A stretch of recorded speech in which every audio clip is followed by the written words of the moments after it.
This is Iowa Talking Points, the candidates, produced by Studio 5 at Mud Advertising, Totally Iowa Media, and News Talk 1540 KXCL, where you hear from the candidates in contested races in the June 2026 Iowa primary election. Now, Iowa Talking Points, the candidates. From Studio 5 at Mud and Cedar Falls, here is Jeff Stein. Hello and welcome. There will be a new member of Congress representing Northeast Iowa's 2nd District in Washington in January of 2027. It's an open seat due to the incumbent seeking other office. And there are 3 Democrats seeking their party's nomination to be on the November general election ballot. And one of them joins us at the Iowa Talking Points table today. He is Clint Twedt-Ball. His website is clintforiowa.com. Thank you so much for taking the time. Absolutely. It's great to be here. So why make the run for Congress this cycle? Well, I tell you, my background is that I'm a United Methodist pastor, and then I founded an organization in Cedar Rapids called Matthew 25, and I've spent the last 20 years working with folks in neighborhoods that are often overlooked and that are struggling.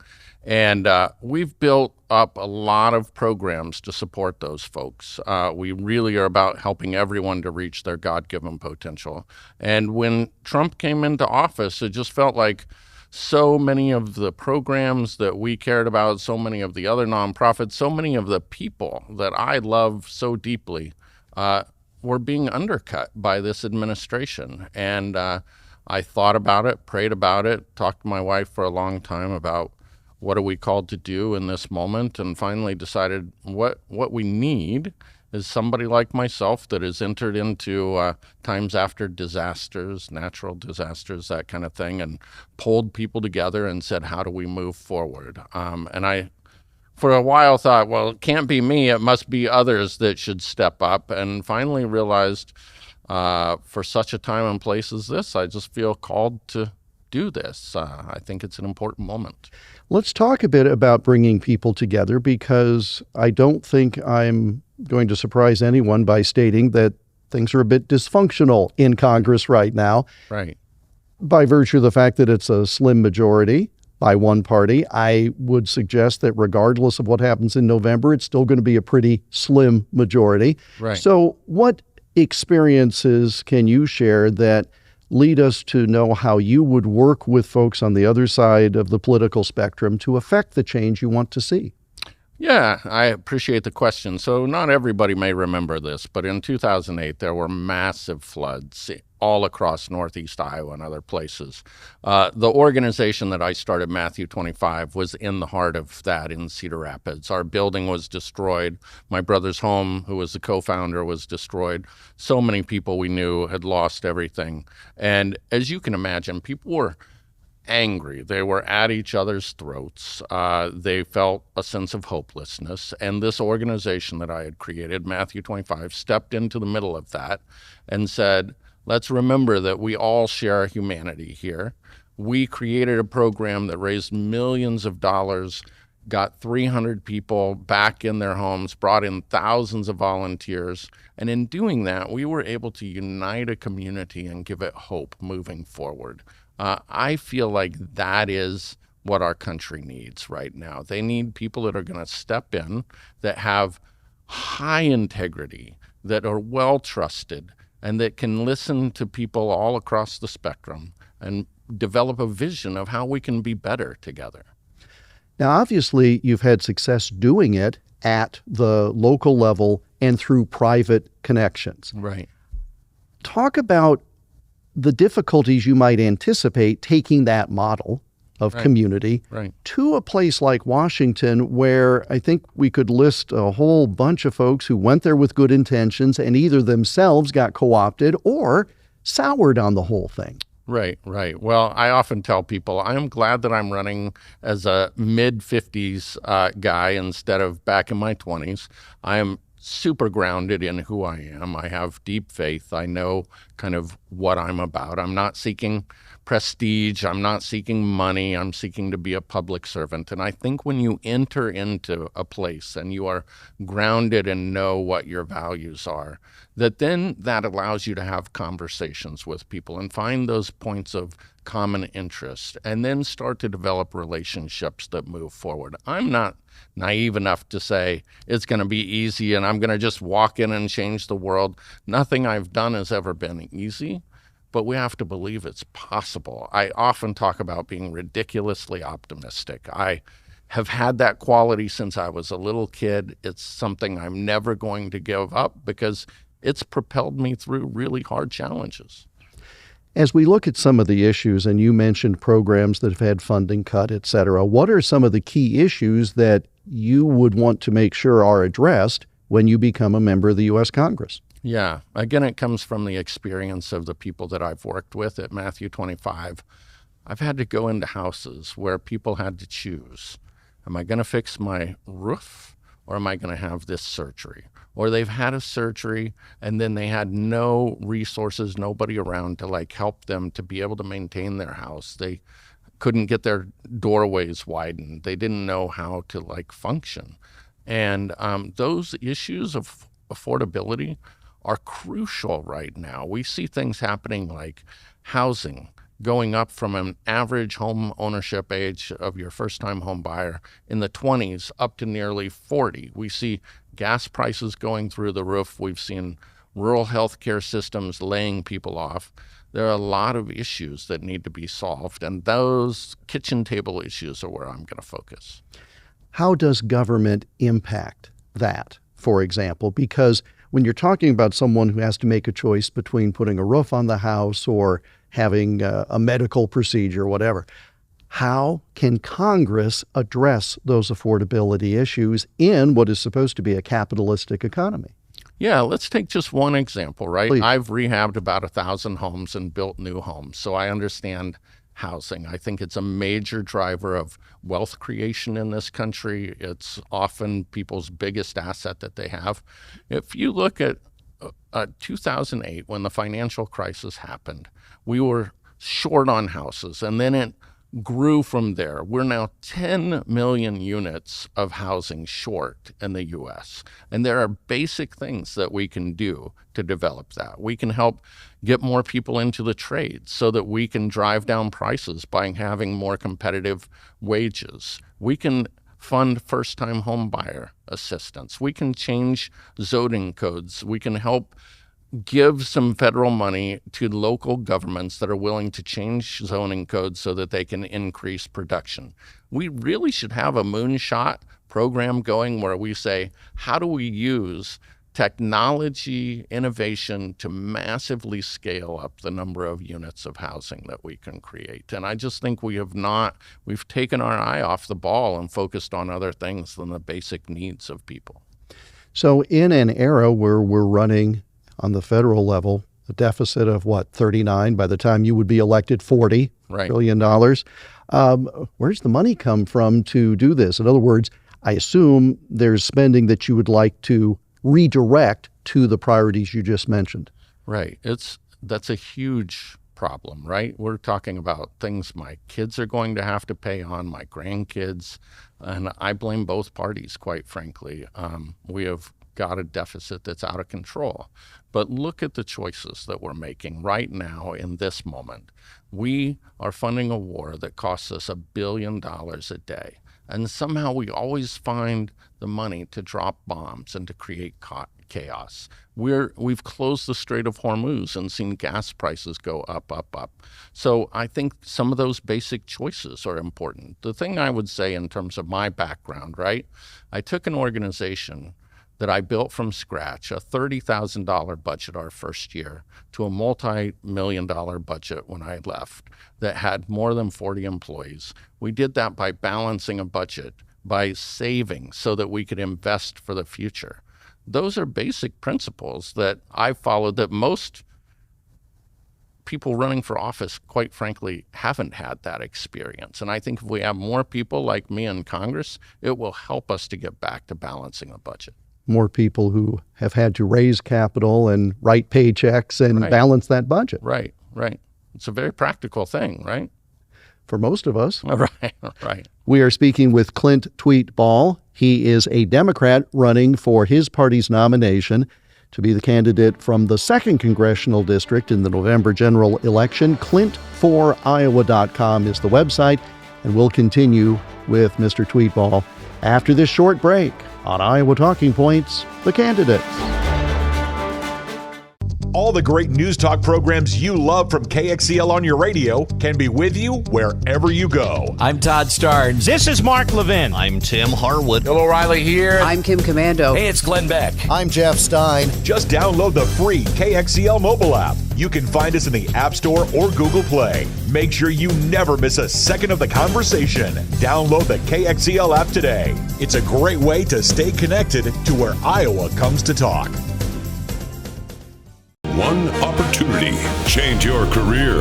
Mudd Advertising is hiring product specialists. $20 an hour, paid weekly. That's 52 weeks a year, plus record-breaking profit sharing. Let me repeat, $20 an hour plus record-breaking profit sharing. But we're just getting started. The best in the business, 401k, company match, gold standard health plans, on-site fitness center, generous paid time off, and so much more. Apply today and don't look back. You're watching Iowa Talking Points, The Candidates. Here again is Jeff Stein. And we continue the conversation with Clint Tweet-Ball. He is a Democrat running for the 2nd Congressional District. Clint4Iowa.com is the website.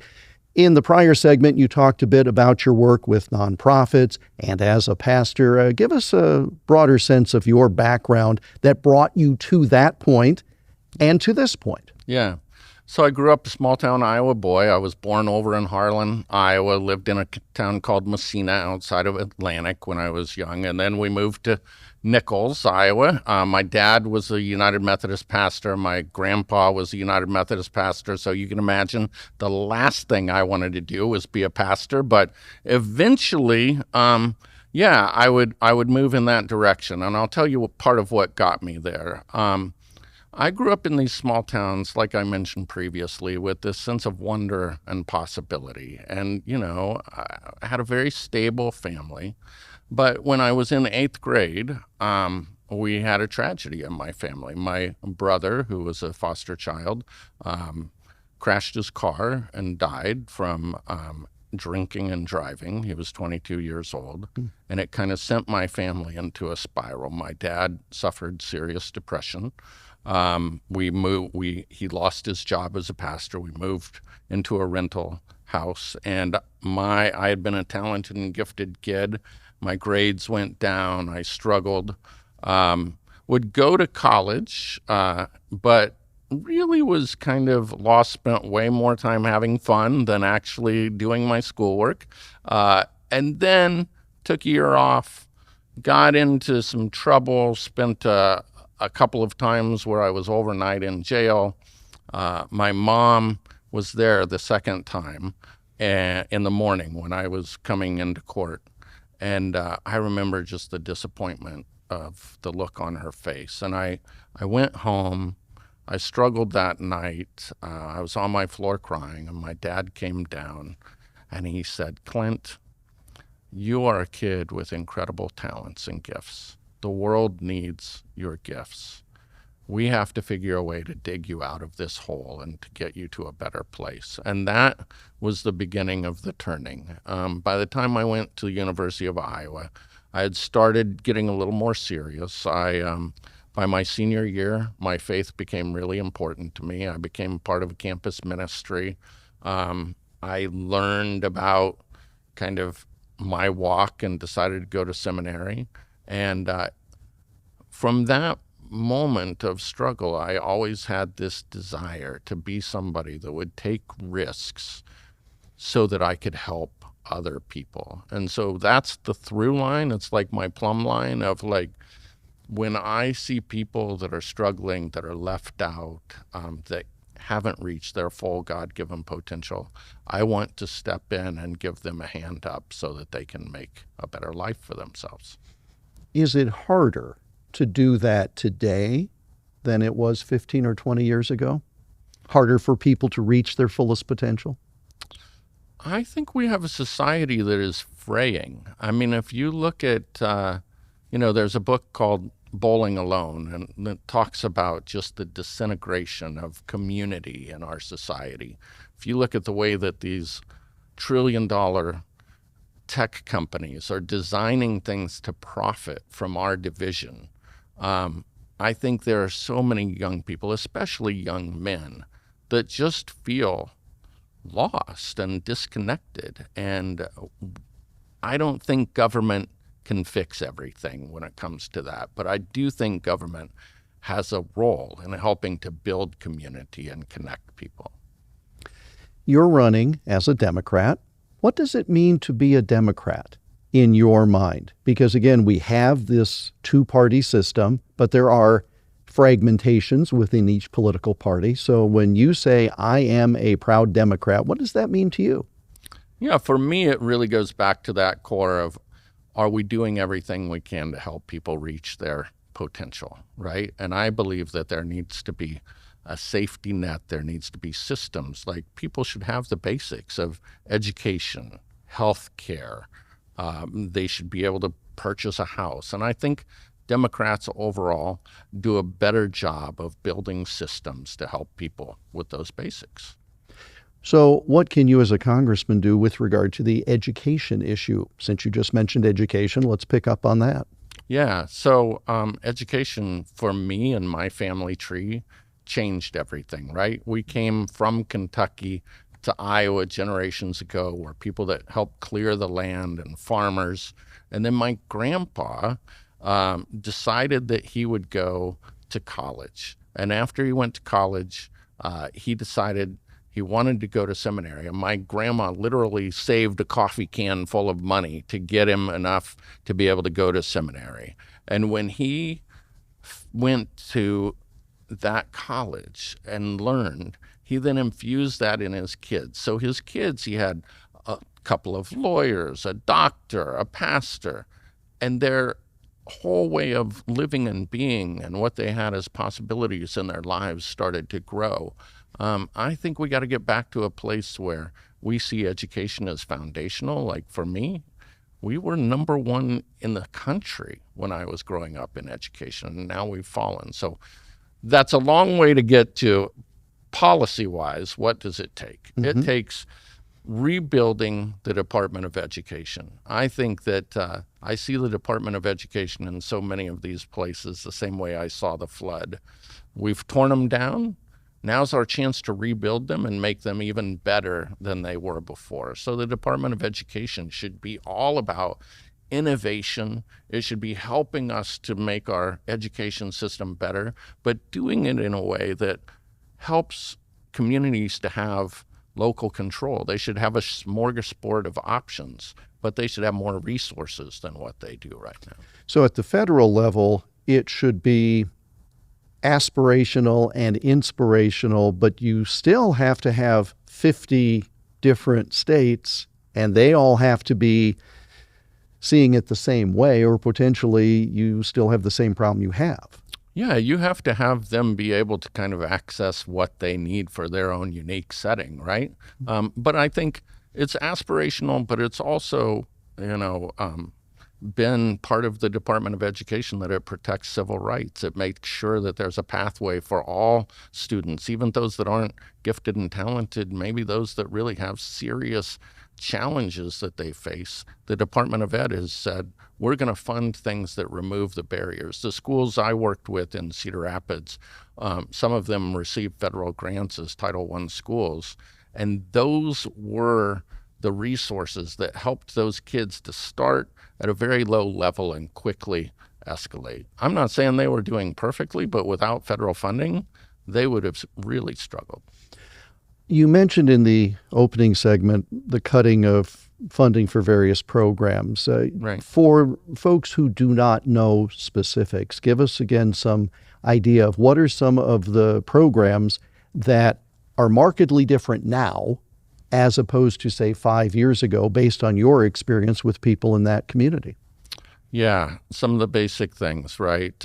SNAP benefits have been reduced. So you're a struggling young mom, family, you're trying to raise your kids. Now they're not getting the same food at school. They used to have free breakfast, that kind of thing.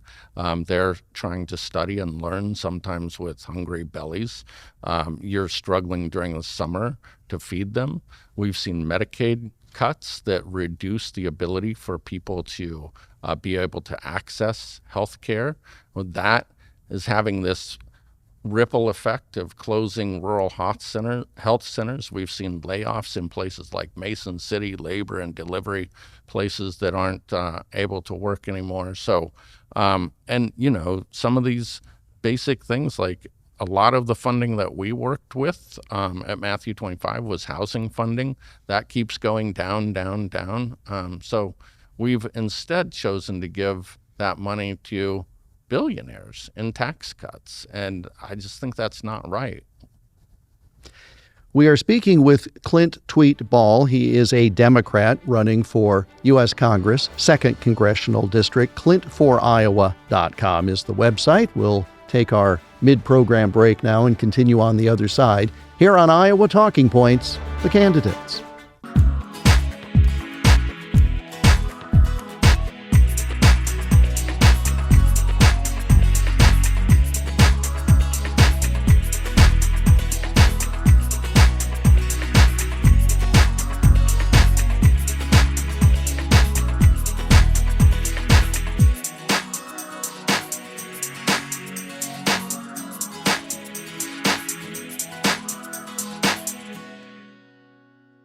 One opportunity. Change your career. Mud Advertising is hiring product specialists. $20 an hour, paid weekly. That's 52 weeks a year, plus record-breaking profit sharing. Let me repeat, $20 an hour plus record-breaking profit sharing. But we're just getting started. The best in the business: 401k, company match, gold standard health plans, on-site fitness center, generous paid time off, and so much more. Apply today and don't look back. Watch all the programs in the Iowa Talking Points series online at iowatalkingpoints.com. Iowa Talking Points, the candidates, continues with Jeff Stein. And we continue with Democrat Clint Tweet-Ball. He is running for Congress from Northeast Iowa's 2nd District. Clint4Iowa.com is the website. At the outset, I mentioned that there were 3 of you running in the Democrat primary on June 2nd. Right. Separate yourself from your competitors in that race. Yeah, well, I've always been clear that it's 3 good people that are running, right? And so there are not bad choices. What is important and different about me is my lived experiences in a lot of ways, right? Growing up in small towns, I connect really well with people that live in rural Iowa. My wife still has a century farm in her family. I own land in rural Iowa with my brothers. A lot of my family is living in small town Iowa. And so I think what has gotten forgotten sometimes by the Democratic Party is rural Iowa. We've seen unprecedented decline in a lot of those spaces, and we need people that understand it and that are out there campaigning. I have been campaigning in all kinds of small towns everywhere. So that would be differentiator number 1. Number 2 is this lived experience of being in working neighborhoods on the ground, working on these issues of food, housing, education in a very personal way, instead of kind of viewing it from the cocktail class perspective, right? And then third is this track record of getting things done. I, over and over, have stepped into situations, built coalitions, formulated a plan and a vision, and moved us forward. And I think all of those things get at what Democrats are lacking. We have lost elections because we can't connect with rural Iowa. We are seen as the coastal elite that kind of is disconnected from what people in the Midwest are facing. And we have kind of been a party that hasn't been willing to go where people need us to go. And so that's what I think differentiates me. When you look at 2018, when the last blue wave kind of happened, right? 3/4 of the people that won those seats were first-time candidates. And so I think that's similar to this moment. People are sick of Republicans. They're super sick of Donald Trump and some of what he's doing. They're sick of the rubber stamp that Congress is putting on things. They're tired of Democrats, honestly, and they want independent thinkers. And I have shown over and over during the course of my career that I'm willing to go against the grain and push for systemic change that helps people. And it's interesting because we still have this two major party system and there are primary elections and all of that. But when you look at voter registration totals, right, there are more Republicans than Democrats, but more independents than Democrats as well. And so every election at all levels is going to be decided by folks who are not participating in a June primary election. They can register and then shift their affiliation later. And they should. Yes. So let's talk about that. That's where I was going, where, all right, so if someone is listening to this program, watching this program, and they say, well, I'll just wait for November, why should they be involved in a partisan primary if they're an independent? I think people need to realize the status quo wins by driving down participation in our elections and in our primaries. When we don't get out there and register as independents and vote, what it means is your typical candidates that are kind of the insider track candidates by the establishment have a huge leg up on everyone else. And they love flooding the zone and saying, oh, well, your vote doesn't make a difference. You just need to not show up, or not advertising primaries well, or that kind of thing. And so if people want to get democracy back, they have to choose one of these two parties, unfortunately, and they have to go and vote in the primaries, because it is that early voting, that power in the primaries, that moves candidates through and gets us what we want. We hear too often, at least I do, perhaps you do, from people as they look at a general election and say, well, I don't like either choice. It's the lesser of two evils, because they're not involved at the stage where the two major parties select candidates. Right. So true. I mean, and right now, I think especially people are just like, I'm putting my head in the sand. I don't want to listen to anything. It's a long ways off the election, so why should I pay attention? And it's a mistake. They miss out. I asked you a bit ago what it meant to be a Democrat. And in your answers to the various questions, I think folks can glean the answer to what I'm going to ask now, but I'll ask directly. What is the role of government in our society today? Yeah, I think government has some really, really important roles. One is just your basic constitutional protections, freedoms, The second is that government is supposed to be here to provide protection. I mean, that's why we have an army, a military. Like, we want to feel safe and secure as citizens. And then I believe government is about really that basic Iowa value, right? Of like, when your neighbor goes down, yes, you as a community surround them and pick them up. But also government helps provide some of those basic things that keep you going when you go through challenges and that build you up and help you reach your potential. I think that's the role of government. We've talked a bit about healthcare. You mentioned rural healthcare and the shortages. Right. What can you as a member of Congress do? What should Congress do to affect change specifically with healthcare? Right. We need more than just the ideas of a plan, right? We need a real plan. My parents, unfortunately, have both struggled with healthcare issues recently. My dad died 2 years ago from lung cancer. My mom had a cancer scare. And they, like I said, live in rural Iowa. They had to drive 2 hours just to get to places where they could get quality care.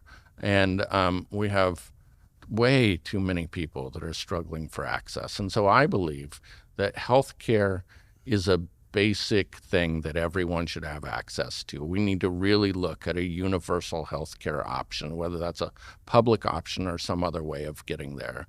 We need to restore the cuts that the Trump administration and Republicans put in against the Obamacare tax credits. We need to get it so that people that are farmers and others that don't have health insurance through an employer can access that affordably. I think those are basic beginning places to start. And then the last thing I would say is we should be using prescription drug pricing negotiation as kind of a model for how to get to other pricing negotiations for some of these basic medical things that we need. When you're talking about access, we probably have some access issues even in our major cities, but certainly in the rural areas. And so there are certain realities about, in far northeast Iowa, you don't have the same population base as you do in Lynn County. The district covers both. Yeah. How do you create a situation where the access is close enough to be realistic? Because I'm sure there are some planners who would say, well, it's only a half day's drive, and that's doable. Not necessarily, though. Yeah. Well, let's come back to that. I think this builds on that. So I mentioned earlier the towns that I grew up in continue to shrink. Their main streets continue to have more vacancies than they should. I don't believe that's inevitable, right? We live in a community in northeast Iowa that has the mighty Mississippi, the driftless region, incredible soil, people with a great work ethic, still pretty highly educated folks. And I have to believe that in the right environment where we're creating small businesses, we're unleashing people's potential, we can be an attractional state. We can draw people in. And so we shouldn't just look at it and say, oh, rural population's declining, that's the way it's always going to be. But to healthcare specifically, my brother lives in a small community down in southern Iowa, right across from the helicopter pad for the local hospital. He says the number of flights in and out is going up by that helicopter because more and more they don't have anyone there to staff their ER. They don't have enough doctors. And so instead of being treated on site, people are being flown to other places like Des Moines, Iowa City. I talked to somebody, they said, I had to be flown up to a place. It cost $40,000 for that short flight. So think about the costs and the impracticalities of that. I have to believe that if we can attract people with the right programs and get those places staffed and get our communities back to a place of vibrancy, that we can move towards solving the healthcare challenge in rural Iowa. He is Clint Tweet-Ball. He is a Democrat running for his party's nomination for Congress from the 2nd District, Northeast Iowa. ClintForIowa.com is the website.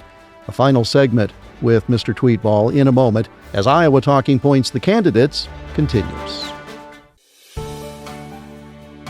Iowa has a wonderful heritage, and each day I'll share these stories of historic people and events with you.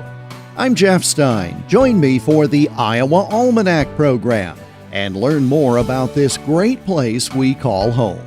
Now 7 days a week. Listen on radio stations across the state, via podcast, or at iowaalmanac.com. One opportunity. Change your career. Mud Advertising is hiring product specialists. $20 an hour, paid weekly. That's 52 weeks a year, plus record-breaking profit sharing. Let me repeat, $20 an hour plus record-breaking profit sharing. But we're just getting started. The best in the business, 401k, company match, gold standard health plans, on-site fitness center, generous paid time off, and so much more. Apply today and don't look back. You're watching Iowa Talking Points, the candidates. Here again is Jeff Stein. A final segment now with Clint Tweet-Ball. He is a Democrat running for his party's nomination to Congress, 2nd District, that's Northeast Iowa, in the June primary, June 2nd to be exact, ClintForIowa.com. When you take on a congressional campaign, that's no small undertaking, and everybody says it takes a lot of money. And everybody says in order to get elected in the general, it takes money. And every day when you're in office, you're raising money for the next election. It kind of gets in the way of governing, doesn't it? Absolutely. I think that money is one of the most corrosive things in our politics right now. It's why I've released the most comprehensive anti-corruption plan of anyone in the state running for federal office. I think it's probably one of the top issues. And so when I think about corruption, I think about several things. Number one, I've said I will not serve more than 8 years in this role. I think term limits are something we really should look at. But if Congress isn't going to pass them, I'll just self-impose them. Number two, this should not be about money, right? It should be about public service. And so I won't take corporate PAC money. I won't become a corporate lobbyist. I will not allow my family or I to bet on things like prediction markets or on stocks, that kind of thing. And then I think that it's really important that we look at how we try and eventually move elections even towards being publicly funded and shorter term.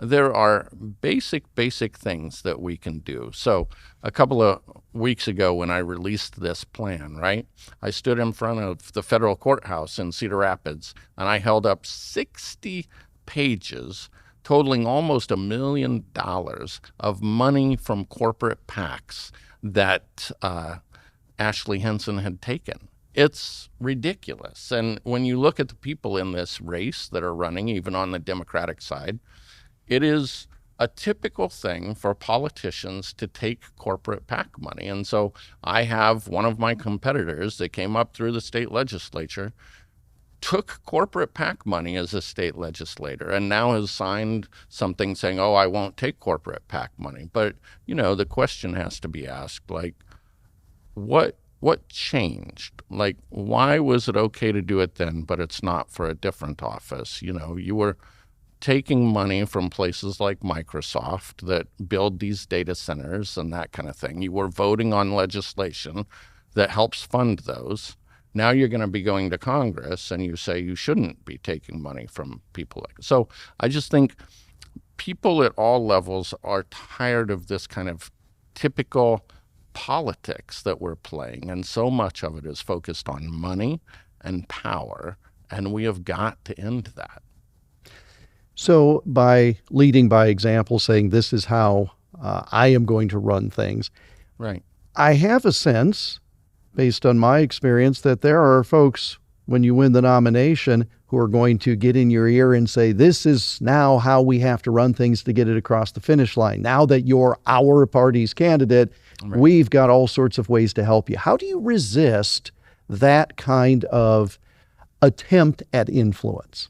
Yeah. I've always resisted that type of influence, right? So I'm a United Methodist pastor, like I said.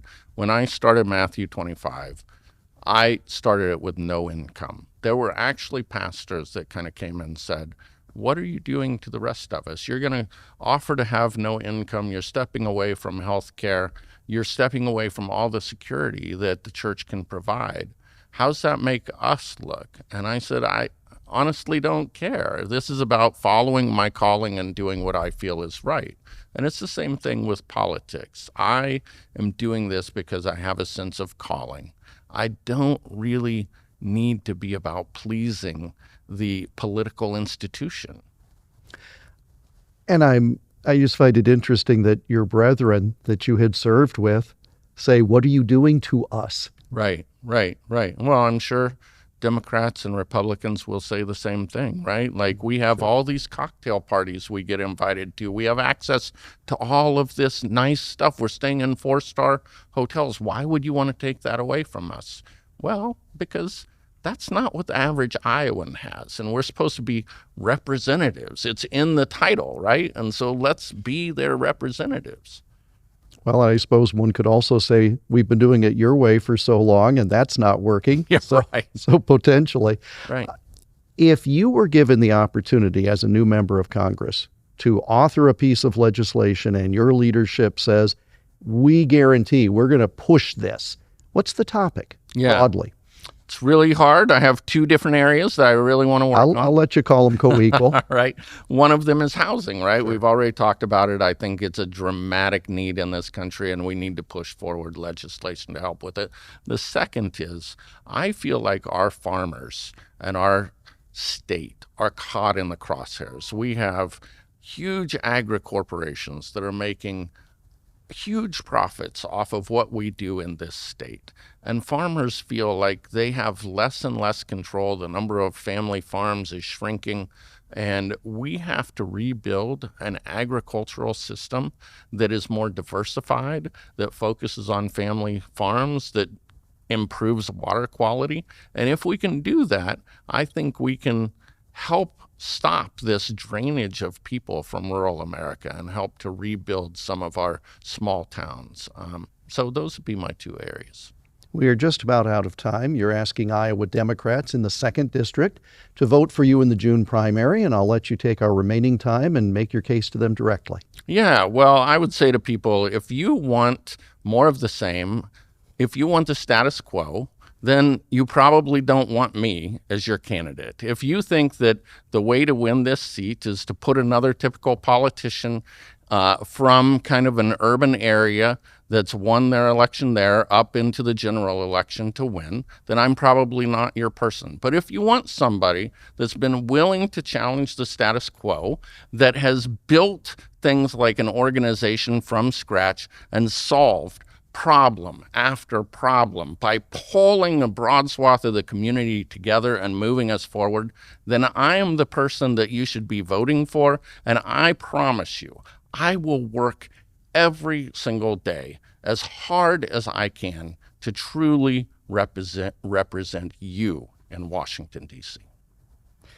He is Clint Tweet-Ball. Mr. Tweet-Ball is a Democrat running for House, 2nd Congressional District, clintforiowa.com. Thank you for the conversation and good luck on June 2nd. Thank you so much. And thank you for joining us for this edition of Iowa Talking Points, The Candidates.